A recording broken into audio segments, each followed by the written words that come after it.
Why does it hurt so much when the day breaks? Why does it hurt so much when the day breaks?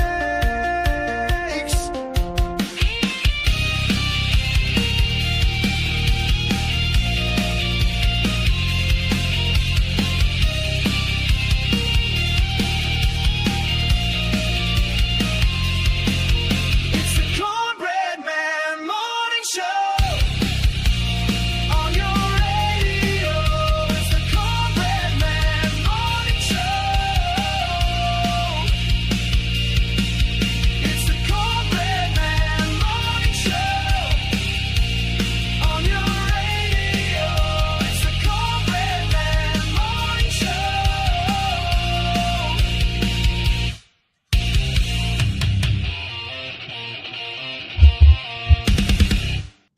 And good morning, the Cornbread Man Morning Show. Get up, pray up, and yes, coffee up. We hope that you have a hot cup of coffee or tea, as it may be.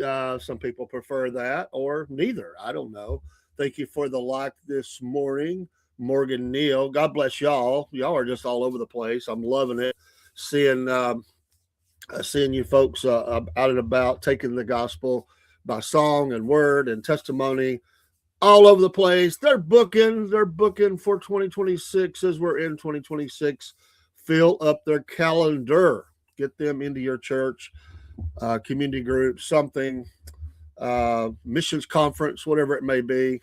Get them in and let them be a blessing to you. And they'll be back with us in the near future.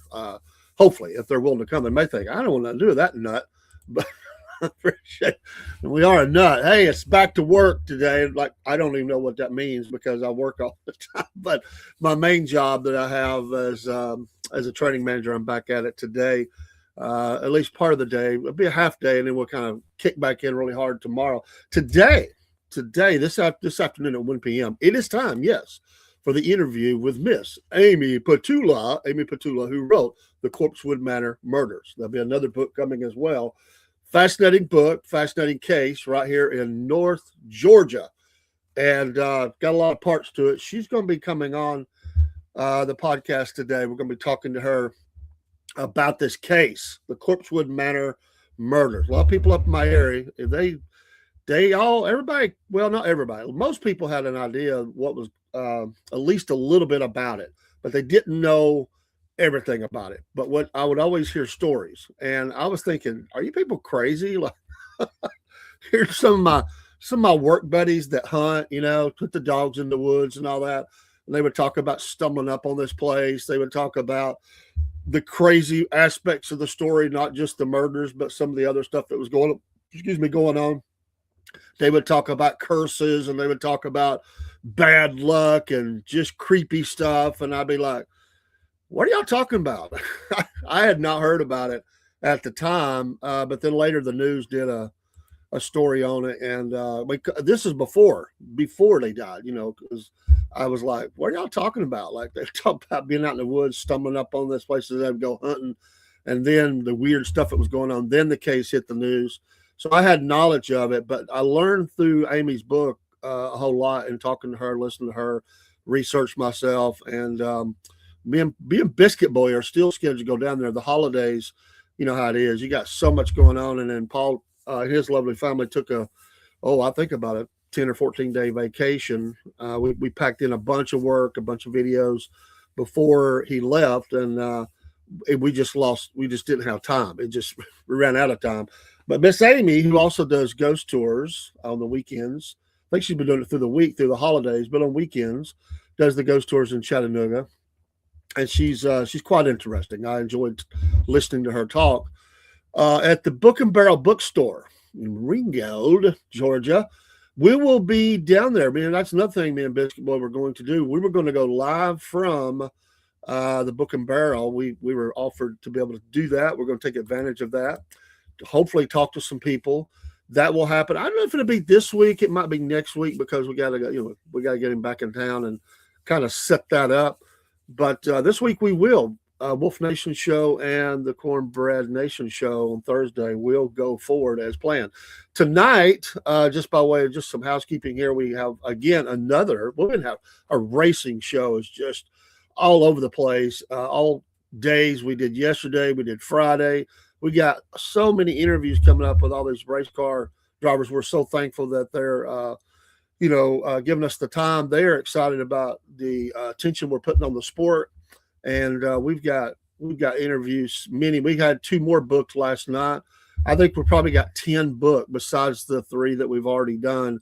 We've got 10, and this is just through into the February. So we've got some, again, more Friday, another Saturday schedule, plus the ones on Monday and possibly Wednesday. I think Wednesday we've got. This is throughout the month of January into February. And talking about what we call it the dirt report, getting in the dirt, and then like getting in the dirt.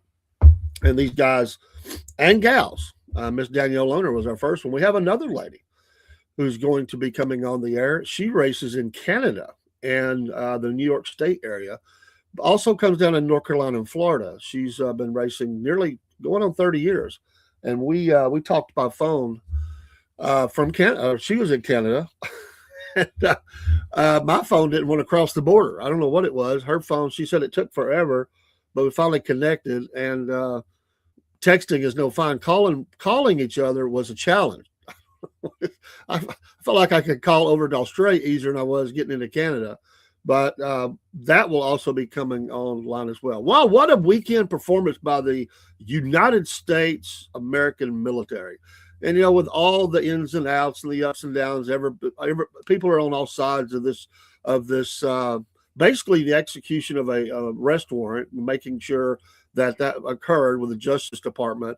Maduro and his wife, she worked for Hugo Chavez at one time. Then he got deposed, and she married this dude. And they had opportunities to get out. They had multiple opportunities to get out. They didn't do it. The world is crying. The liberals are crying. We're stealing oil. It's a resource grab. It's this or that. The Venezuelans are happy, except for the leftist, socialist, communist down there. The Venezuelan people are happy. I watched a video of a lady who I just caught the video at the very late Saturday night. She said she was she did not support President Trump in the election. She didn't have anything bad to say. She was happy about this operation. She actually voted for Kamala. She said, however, I have been working for 10 years to get food into Venezuela. She said, as bad as you think it is, it's worse. That babies and young children had died basically laying on the floor in many homes from starvation. There was just no food. She said it is from her contacts. She just knows herself what a difference this is now, and what a weight has been lifted off of these people. They're hoping it's going to take a little bit. I mean, it's going to take a little while to get some things straightened out, but that they feel like for after a quarter century they're free, and it just means the world to them. So whatever anybody says. If another butcher, bad person, whatever is off the scene without the loss of American life, which we didn't have, to God be the glory. So him and his wife will be in the courtroom today. We saw him in the transport. He was wishing people Happy New Year and all. Okay, buddy, that's not going to get you points off at court. These people should spend the rest of their life in jail. People have sent me stuff that Venezuela's not the main supplier of drugs. Never said they were, but this is a big thing. It has been a problem for us for some time. The whole Venezuelan thing, and the people, most of the Venezuelans in the United States, they're happy about it. Some willing to go home. They understand what was going on. It was this country should be one of the the Garden of Eden type places in Central and South America, and it's not, because of evil men, dictators. Same thing could be said across the world. People suffer. So good morning there, Stolen Catalytic Converter. First casualty is truth and conflicts and war. So there's a lot of parts to it, and Certainly, I'm not ignorant of those things. I get it. There are all those things. But it's like Saddam Hussein. Certainly we were there for other reasons besides truth, justice, and the American way. Certainly, I mean we're dumb if we don't recognize that. But I have no sympathy lost for Saddam Hussein, his boys Uday and Qusay being off the scene. Doesn't bother me a bit. They were butchers. Bashar Assad doesn't bother me a bit that he's off the scene. His daddy Hassan Assad, evil, evil, evil dude. To their own people, to their own people. These kind of people. Now that was a much. Those were clean operations for us. Iraq was a different matter. And again, I get that it costs us life. I don't want us to be seriously involved in conflicts around the world unless it's absolutely necessary. And I don't have any control over that. People talk to me like I have some kind of control. I can't believe you'd support these actions. The truth of the matter is the actions occurred whether I support it or not. It doesn't change the fact. Christians are attacking each other right now. I can't believe as a Christian you would support these actions. As a Christian, I'm praying for my country and trying to win souls to Christ and live each day. I don't have any. It doesn't matter what I say. The president didn't call David Cordell up and go, "Hey, I'm thinking about going out here and getting this Maduro dude. What do you think about it? You think I should do that? Why don't you pray about it and let me know?" I have no idea. I'm just along for the ride. We vote our leaders in, and we like some things to do. We don't like some things to do. But that's we're a constitutional republic. They don't call up and get a vote from everybody and say, "Do you think we should go in?" They just do it. And a bad dude is off the scene. I bet to the American military, which that shouldn't be political. They are doing the bidding of the commander in chief.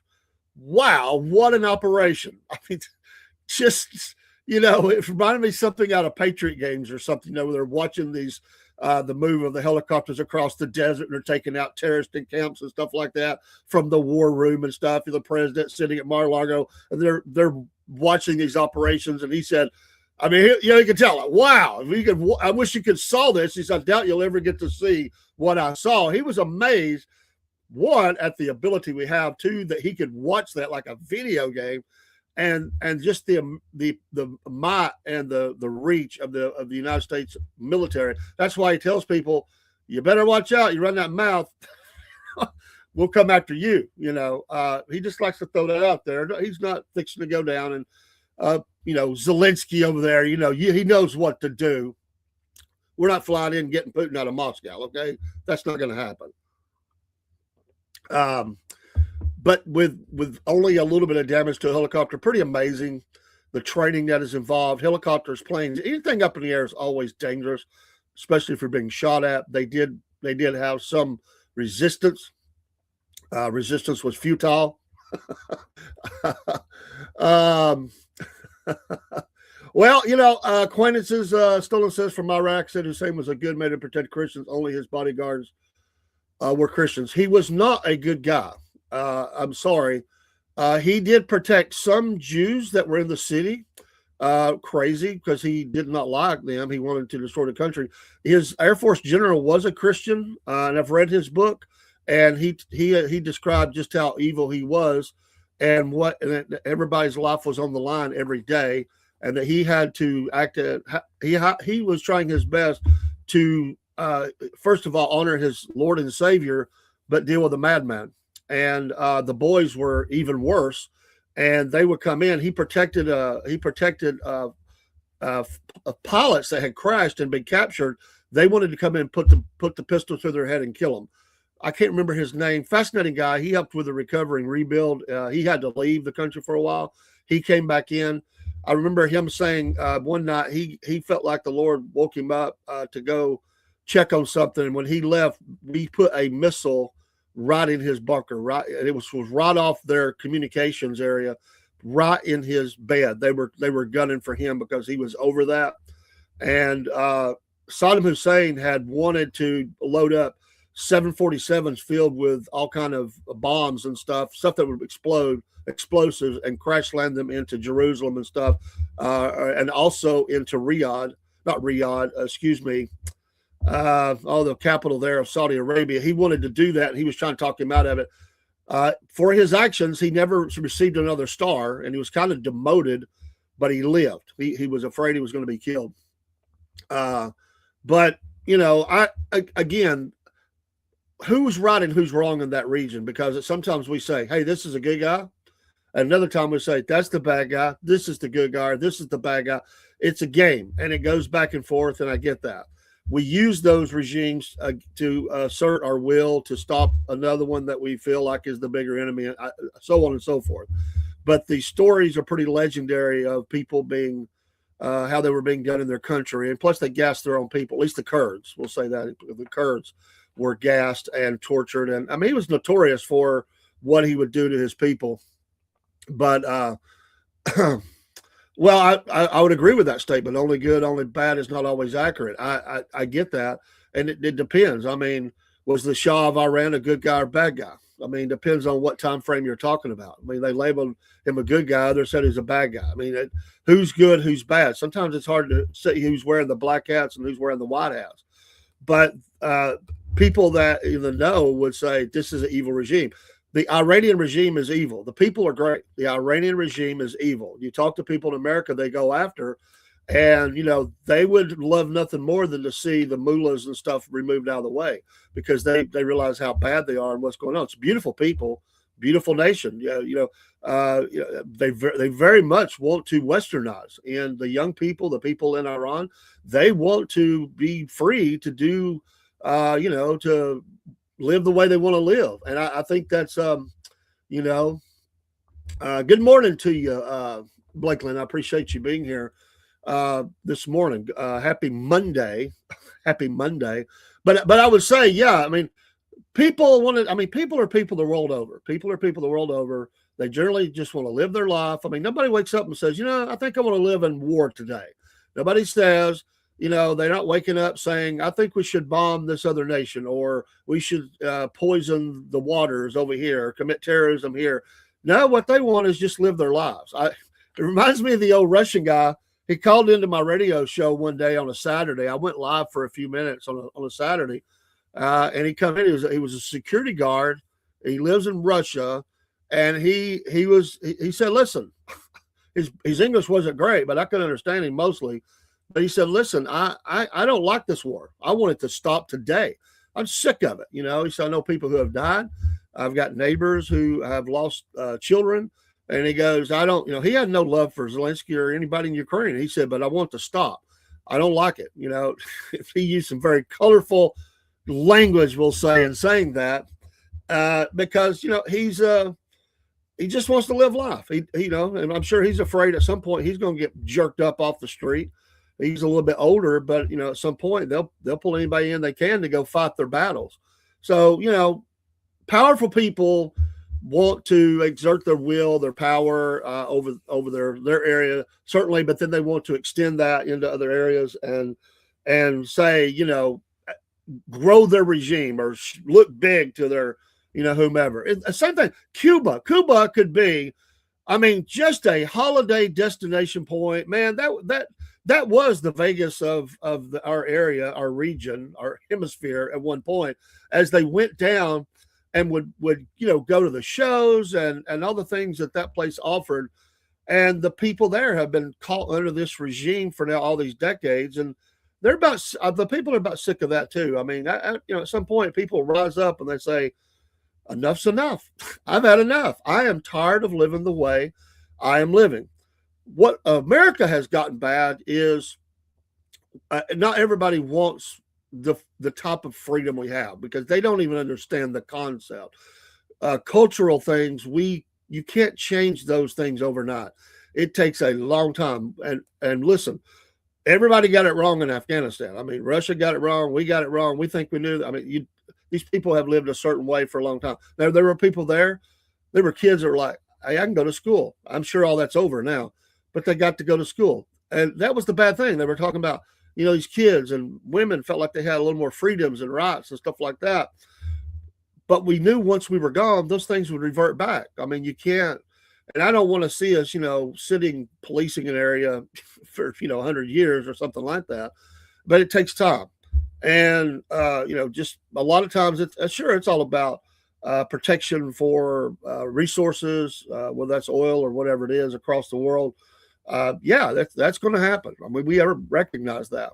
Venezuela has a lot of reserves, a lot of minerals. But is it good? I was shocked to hear that we're running the country, because I don't think we're running the country, and they're working with who is going to replace. And of course, they're already barking back. I don't know what's going to happen with that. That could get ugly. But he is correct when he says if we just take the swing out and we don't do something, that'll just be the same thing. That's very real, probably what's going to happen. But at the same time, if we don't do something, Chinese and Russian influence is going to be in there as well. But the Venezuela is a wonderful place. They have really went from a place of a lot of money and just a great place. I mean, I know some people like to go fish down there. It's just dangerous. There's some wonderful hunting, fishing places. Place people take vacations down in places, even El Salvador. There's some beautiful locations, but due to things that happen in the region, it could be ugly. It could be bad. I don't want to see American troops on the ground. You would want to think there would be some sort of a peaceful transition to someone who would do better and get the investments back in there. But you don't want to build up something that somebody's going to take. So where that will go, that's a long-term project. That is long-term. And it's going to be a lot longer than this administration is going to be sitting in the White House. So I don't know who knows what's going to happen with that. This could end up being a very good thing or a very bad thing or whatever. But as far as Maduro, I have no problem that he's arrested and will be put on trial. And, he'll get his day in court. If he's freed, he's freed. If he's not, he's not. And we'll see. So Jesus is coming back. I don't know the time frame of that. Maybe he returns before we ever get an answer on this. That would be great too. But I just would hope that life does get better for them. There's a lot of people suffering, and it just doesn't have to be that way. It's like Africa. There is no reason. Africa has all of the ability to be really the richest place, among the richest of continents on the face of the planet, for all of the oil, the resources, the tourism, the natural beauty. It's just endless. It is an amazing place. But many places in Africa, among those 54 nations, I think it is ugly. It is terrorism. It is a fight for the soul of each nation. They're split in half, like Sudan. And you got Islamic terrorism fighting, Burkina Faso, different places, and there's some ugly there that's going on. But that place should be among the richest of the world. But it's constant little wars that Russia's been involved with, we've been involved with. I'm sure the Chinese have some influence there. They fight among themselves. We have the Christians being killed. I mean, it shouldn't be that way, but unfortunately it is. Africa is the leading non-flying airplanes producer. Okay. But I've had people that have lived for a time in South Africa, and it's there are problems there. There's a lot of crime. There's some bad people there, but there's a lot of wonderful people, and they love their time there. They spent their time there in missions. They told me crazy stories about where they lived. You had to have security systems on at your house constantly because people would break in and rob and kill you. They, in fact, went to a birthday party at a place. They were followed because they were dressed up a little nicer. They were poor Christians. They didn't have no money, but to them, they thought they had a lot of money. Hey, Army dogs. So they went to this house where they were having the birthday party. A group came into the house. They put everybody down on the floor and put the guns to the back of their heads, demanding to know where all the money was and possessions. So you're giving up wallets. They were taking jewelry off of their hands, and they were. His wife didn't want to give up her wedding band, and he said normally when they come in, he said it was the grace of God. Normally when they come in, they would just kill everybody, no witnesses. And he says he's on the floor right beside her, and he's saying, "Honey, we can replace the wedding band, give them the wedding band, and she's like, it's mine. I'm not giving it up, and he's like, they will kill us. So she finally gave it up. She was very angry. And I understand that, but they did live. And, that's stories you hear. One time they took a wrong turn. They got into an area, I forget which area it was. They were down around the Cape, and there was a couple of cities they worked there, ministered in. And anyway, they got in the wrong area. They were surrounded, and they were stopped by the police. And the police is like, "What are you doing? You will die here." He goes, "We got turned around. We got a lot. We got." He said, "I know." And he said, "You have to leave. You have to leave. We can't protect you." And it was because they were white. They were in an area where white was not liked, and they said, "We're going to get you out of here. Turn around right here, right now." And crowds were gathering. They were going to pull them out of the car and kill them. It was just a bad area. But if you ask them today, they will say they were at home there. Their kids grew up there. They will probably go back and minister there as missionaries. They love that place because that was home. He told me amazing stories from there. One night, God wanted to go out to meet someone, and his wife was like, "You shouldn't go." He said, "Well, God is calling me out." And he went and met a young man.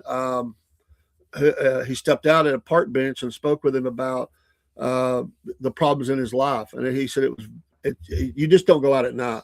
Every restaurant has security gates, and this is Johannesburg, security gates, and people with AK-47s and stuff guarding, because there's a lot of crime. It's a beautiful place, but there's a lot of crime. And you got those dictators and some of the countries, and you gotta be careful. I heard a story about a guy. Tourists they go to Africa, different parts, but you have to be careful, wherever you go. Because you could get in a lot of trouble, a lot of tribal issues. But I remember one American, I think he might have been British. He might have been British. Went to Mozambique, and he went to some bar, and he made the mistake of kind of flirting it up with one of their ladies. That's all he did. And I'm sure he was just buying her a drink, talking. He's on vacation. He's a single guy. Well, the people in the bar didn't like that a foreigner was talking to their women, and they killed him. They just killed him. So you get into cultural stuff like that. You have to really be careful how you act. You got to know the lay of the land when stuff like that. But I think wouldn't it be great if you could fly down to Caracas, and it's that'd be a great place to go and visit. If everything was right, and I imagine the scenery alone is beautiful. The hiking and different things you could do there. The resort possibilities in many of these nations is amazing. But because of terrorism, because of dictatorships or whatever, they just crash the economy. And there's so many of them that could be like that, but they get caught up into these, the heavy hand and the investment opportunities that could occur from businesses around the world, not just American businesses. The investment possibilities for these places, it's off the scale what they could offer. But they stay beat down. They stay, behind the times. They don't grow like Cuba. Cuba could be the richest island in the world, but everybody's probably watched. I'm sure you have watched the people and what they have to do to keep the cars running. How many cars that are in the they got 1950s cars, and they're modifying parts to keep these things on the road. They don't have the new car lot sitting there where they're selling the new cars. When Fidel went by, they loosened a little bit, but not much. But it's bad right now, is my understanding. Things are bad. The people are frustrated, but they're behind the times. But that would be a garden spot to go to. Absolutely would be, if they were just a little bit better. So yeah. Today I like to cover on the show, and I kind of late into the show doing it. Enjoy the discussion. It is today the national day. The national day today is National Keto Day. That's one on the calendar. January. Here we are, the 5th, National Screenwriters Day. If I can speak, it's it's National. Thank God it's Monday Day. I didn't know we had that day. Thank God it's Monday. I've never heard that about Monday. I've always heard it about Friday. I think that's every Friday. But National Thank God It's Monday. I like that I know this now. I'm going to go into work. I'm going to tell my employees, I'm going to say, hey, it's National Thank God It's Monday Day. Let's go. They're going to give me that look like, really? It's also National Whipped Cream Day. Yeah. Hey, man, I love to do that stuff on Monday anyway. Go in, somebody says, how you doing? You say, I'm doing great. It's Monday. I am so happy to be at work. I'm so happy to be alive. Man, what a blessing this is. And they'll look at you like, what? What's wrong with you? It's Monday. It sucks.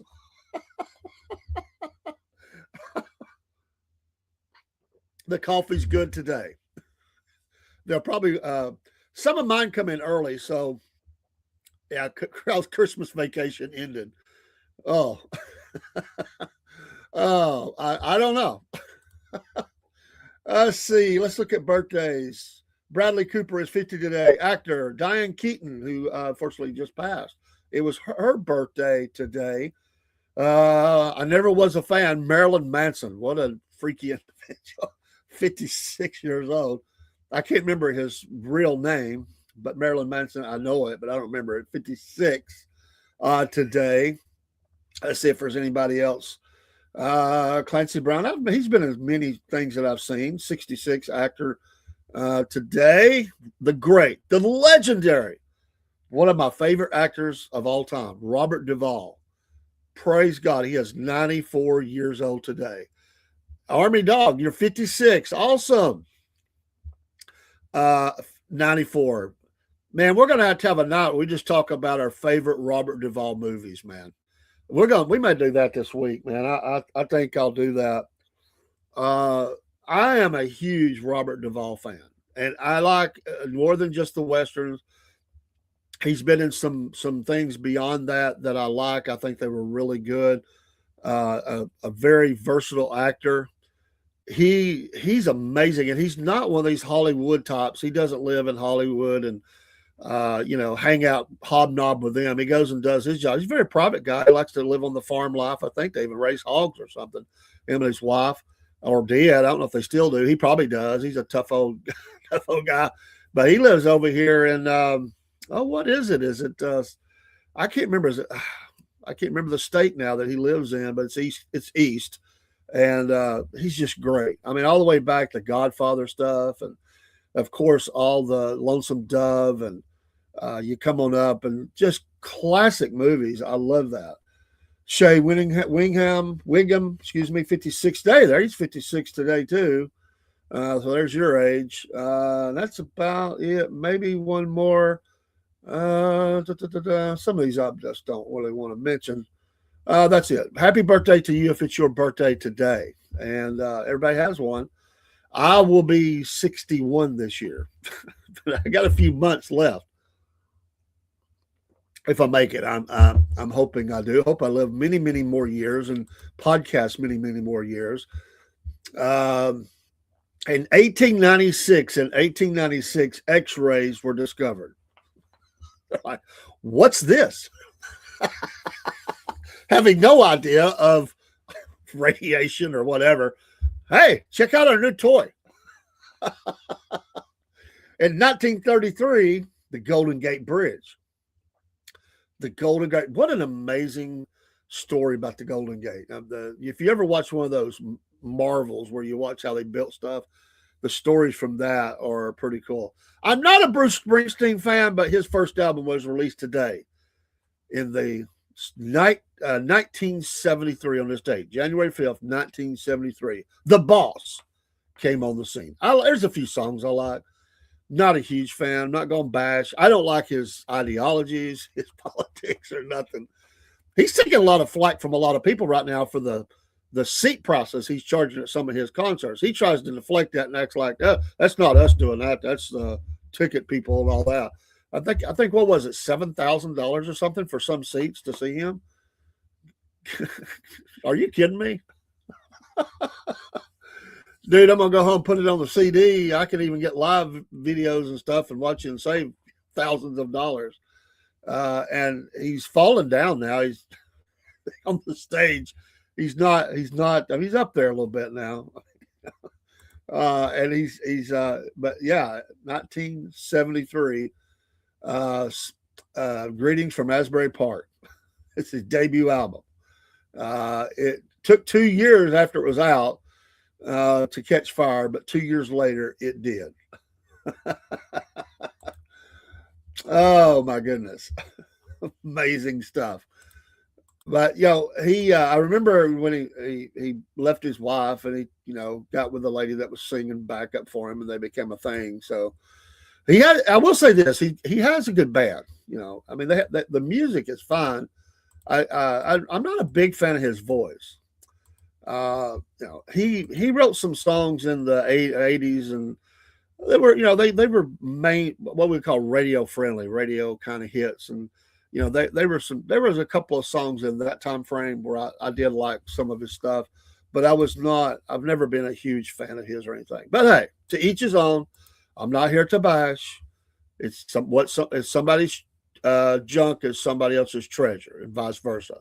Because there's things that I like out there, and that others may not like as well. So people may not like Robert Duvall.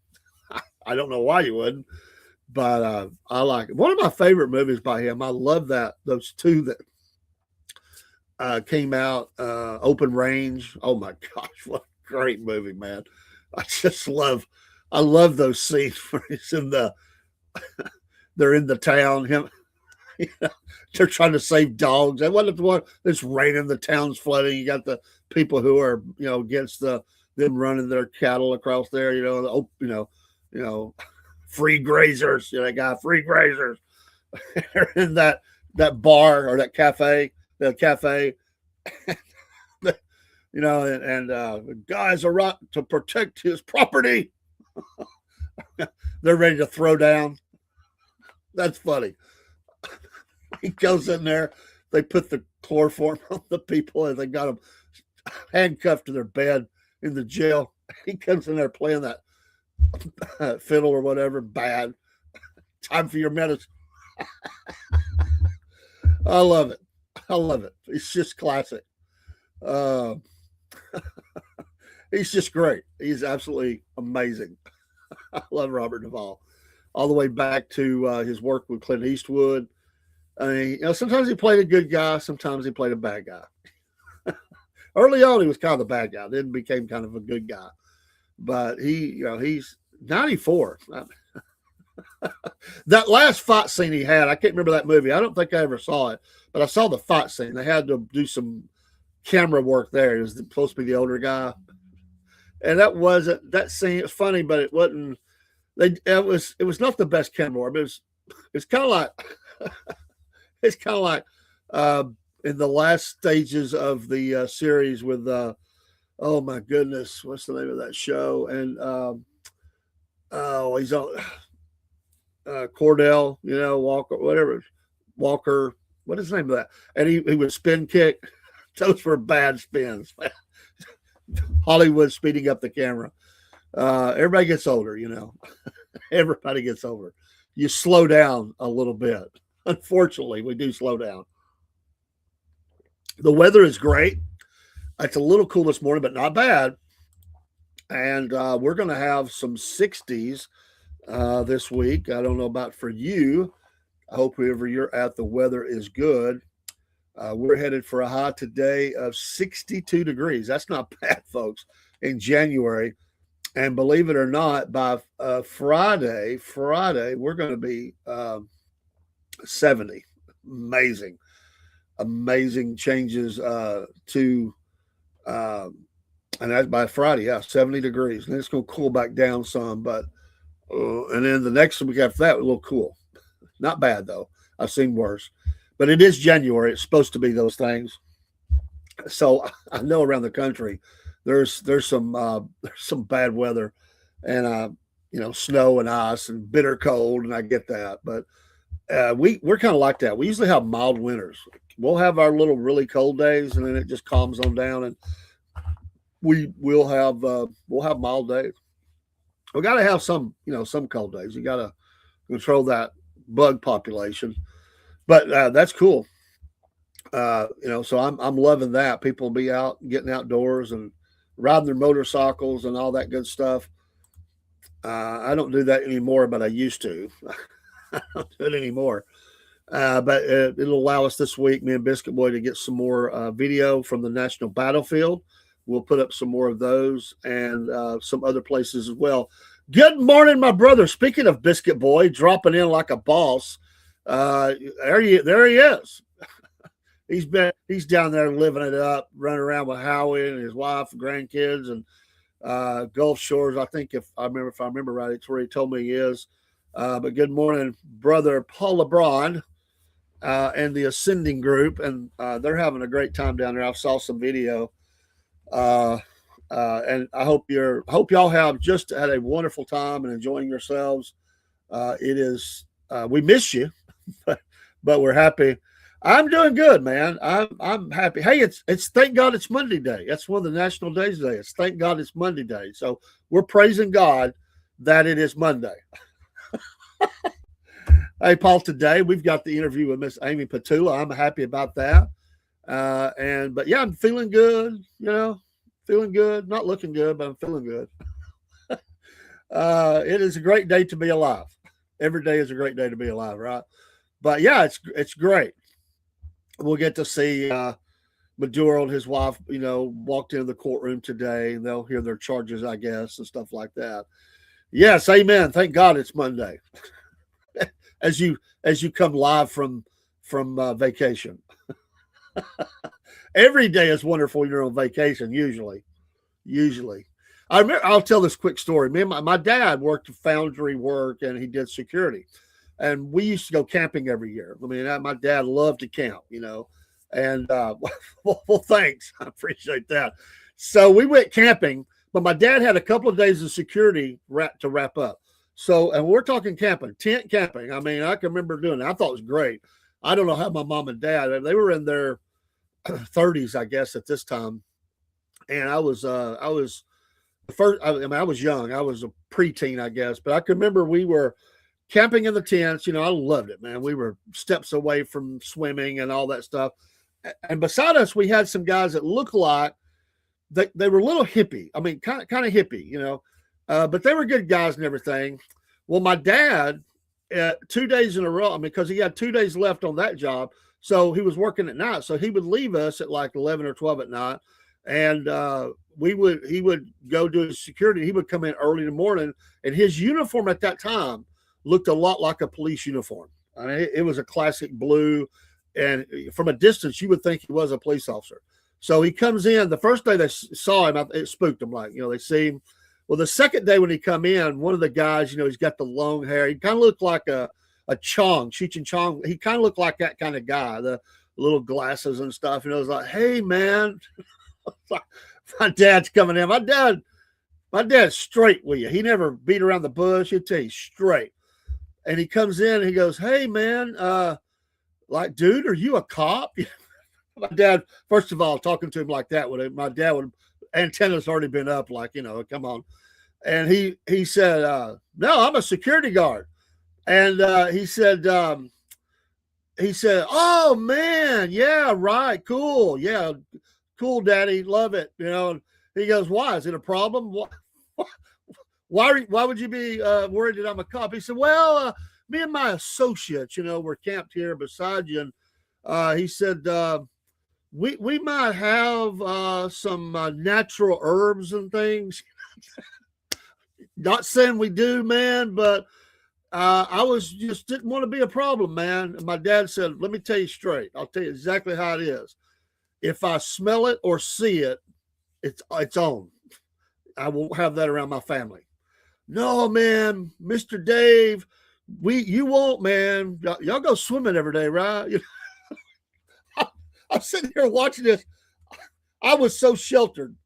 I'd heard the phrase. I didn't even know what marijuana was or pot.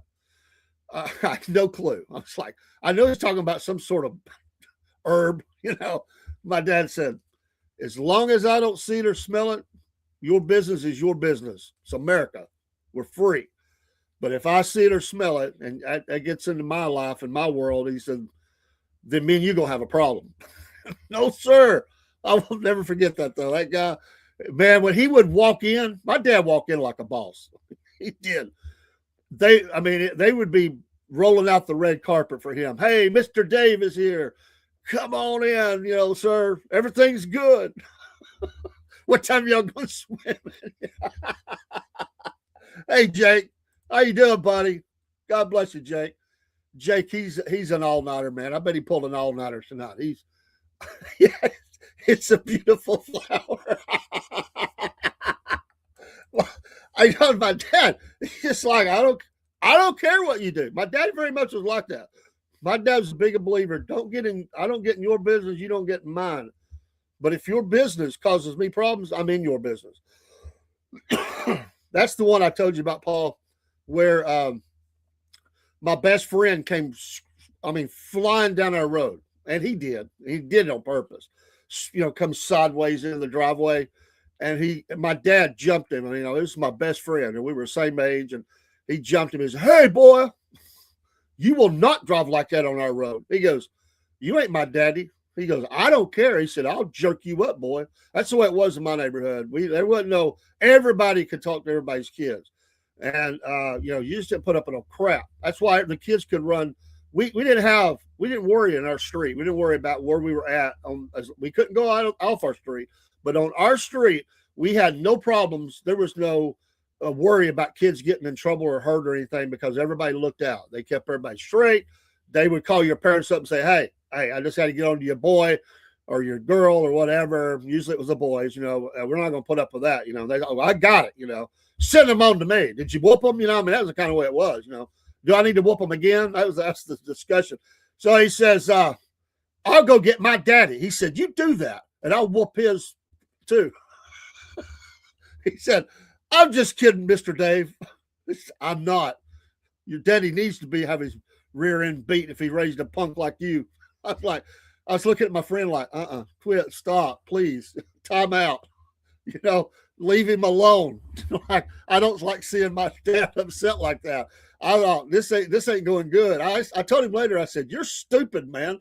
Like, why would you talk to my dad that way? And he said, I was just having fun, but he goes, he wasn't playing. Oh, yeah, I saw that, Jake. Thank you for taking care of those. You're awesome. Appreciate you modding for me, man. Appreciate you bunches. Paul LeBron, that's the way it was not. We were growing up. It didn't matter whose yard you were in. If you acted like a fool, you got your behind. Yeah, you got whooped. Dang right. I did read it, Jake. I was a little behind. Pardon me. Pardon. If you acted like a fool, we were growing up. That's right. That's exactly right. Dad tell you straight. That's the phone call that would come in. I just whooped you boys' butt. What did he do? Oh, okay. I'll whoop him again when he gets home. Send him my way. Hey, we didn't need police on my street. We didn't need police. And if you were a person that would not act right, not do right, they'd tell you, you need to move. We're not going to put up with your shenanigans. That's a word that was used a lot when I was growing up. Shenanigans. We will not put up with you doing those things. So it's a different world. I think we still have a good street in most cases where we look out for each other, but it has changed. It's not the way it was. And, it's just changed. It really has. But there's a few of us that are still, we're looking out for the kids. They'll call me and they'll say, hey, and we keep good communication on what's going on with the kids and stuff. We really do.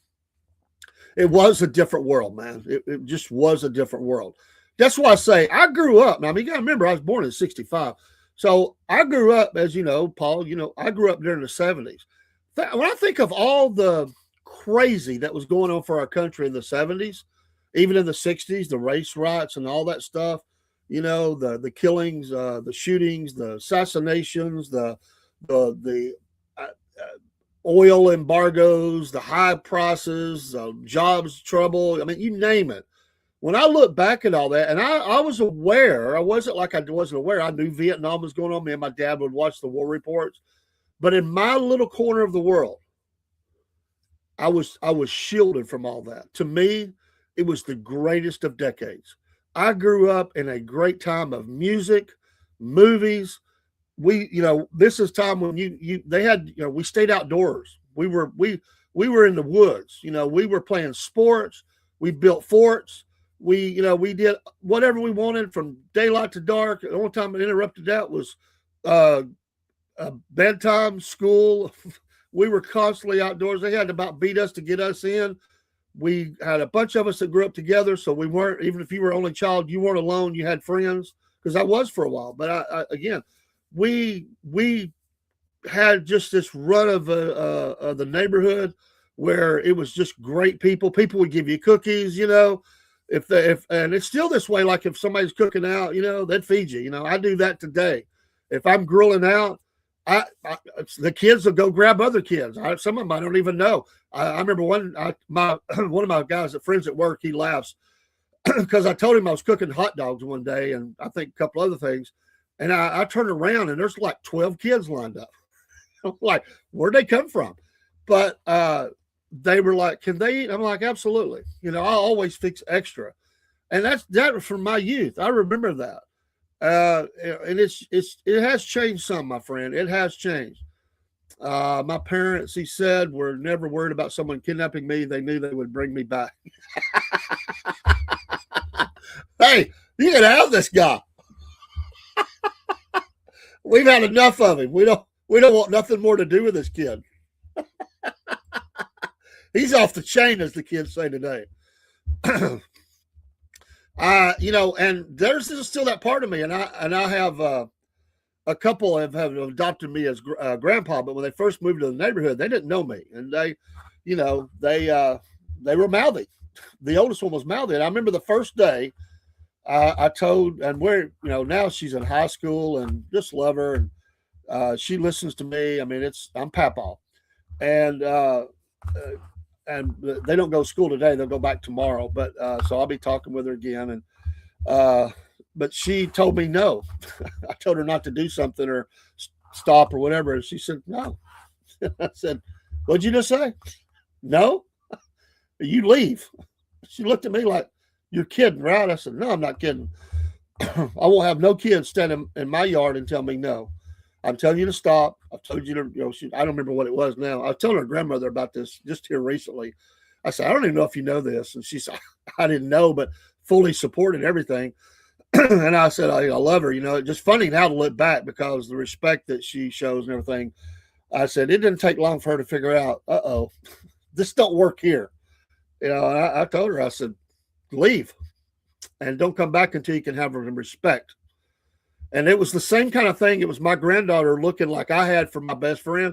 It was it was funny in one way because it brought back memories because it was, hey, you too, man. You too, man. Get back to having fun, man. See you soon. Love you. Biscuit Boy, the one and only Paula Braun. But my granddaughter that I'm raising, she looked at her like, what are you doing? You don't talk to him that way. Let me tell you how things are. Same kind of thing. And she said, well, he's not my grandfather. I am now. And she said, it don't matter. You don't do that. I get we don't want abuses, and there are those people that have abused out there. Jake, as far as I know, fine. I haven't spoke with him. So as far as I know, is doing well. But to give you an update, I don't have that.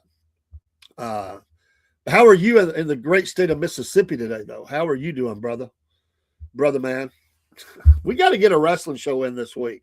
We've been knocking around. The holidays have been busy. We got to do that this week, Jake. Wrestling show. So let's get her done, man. I mean, we have got to get that done. For those that like wrestling or don't like wrestling or whatever, you're cold. It's cold in Mississippi. So I don't guess we could do in heat of the night, It was always supposed to. Well, most of the time it was hot in that show. They're sweating. Did you like the old show in the heat of the night? I liked it, but there was some goofiness to it as well. Every car they had on that show had bad brakes. Every car. All the brakes squeaked on the heat of the night. I don't know if they did that intentionally or if they just, whoever was taking care of the cars, uh, I don't know. Maybe they weren't, the budget didn't call for good brakes or something, but they were, every car they had, from the detective's car to the regular patrol cars, every one of them squeaked. The only one I don't remember that happening was the chief's car. I don't think his did that, but all the patrol cars on that show squeaked bad. We can't fix that. My dad was a big fan of it. Every morning he would watch it when it came on WGN America or WGN Superstation. Yes. Yes. I still see it from time to time, but back in the day, WGN and WTBS out of Atlanta, those were big show stations for us because we could see them and we watched old shows and stuff on them forever. And of course, the Cubs would be on, the Braves, they carried those, the baseball games, so we watched them a lot. Bozo the Clown. I'm not a clown guy, but Bozo the Clown came in on WGN. I remember that. And here in town, we had some morning shows and stuff. I'm just not a clown guy, so I stayed away from that. But my mom would watch that show. I'd be like, Mom, I'm not into the clowns. You could never invite me to. We would go to the fair. We would go to all sorts of events they had that would come through our town yearly, annually. Sometimes twice a year. I stay away from the clowns. My parents tried to get me to go talk to the clowns. I'm like, no, I'm out. I'll ride the pony. I'll get on the camel. I will, play the little games, whatever. Pet the animals. I'm not talking to the clowns. Hey, Jake, thanks, man. I want to tell you, thank you so much. It's been almost 1 year since I met you guys. Thank you for bringing me and welcoming me with open arms. You got it, man. We love you too, man. Hey, we just collaborate, I don't even know how we met. I don't remember. I honestly do not remember. But you're just part of the fam now, man. I try to, I keep up a little bit with Jake. I don't see everything he does, but I do watch some things. That's right. You got recommended one of our videos by YouTube, which is amazing. The algorithm is a lot better today for that. We actually get a lot better, at least seems these days, since I don't know, maybe it's the switch to the different YouTubes. I don't know how it is for Rob, but mine on this end, we just made over to the podcast.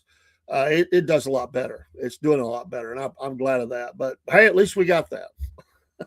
There's a couple of people we got recommended by YouTube and have had friendships ongoing. But Jake's a good fella. He's a fine fella from the great state of Mississippi, and he does a lot of different kinds of shows. But me and him have a wrestling show we hadn't got to do in the last few months. But I promise you, man, let's do that this week. Let's get her done. We do a lot of shows, and we got some we got to get back online.